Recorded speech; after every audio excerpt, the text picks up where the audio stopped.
Cardiovascular disease is the leading cause of death and disability in the United States. And we know that individuals of a lower socioeconomic status and individuals who are non-white in the United States have a higher risk of cardiovascular mortality than do individuals of a higher socioeconomic status and white individuals in the United States.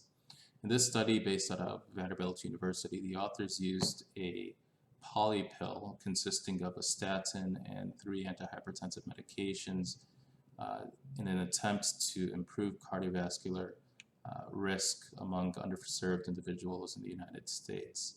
303 adults, 96% of whom were African American, 75% of whom had an annual income below $15,000, and none of whom had coronary artery disease, cancer, liver disease, insulin-dependent diabetes mellitus, or a history of stroke, were randomized either to receive the Polypill or to receive usual care over the course of 1 year. The Polypill consisted of 10 milligrams of atorvastatin, 2.5 milligrams of amlodipine, 25 milligrams of losartan, and 12.5 milligrams of hydrochlorothiazide. The primary endpoint was a change in systolic blood pressure and a change in LDL cholesterol concentration, and secondary endpoints included a change in diastolic blood pressure, a change in cholesterol levels, and a change in the predicted 10-year risk of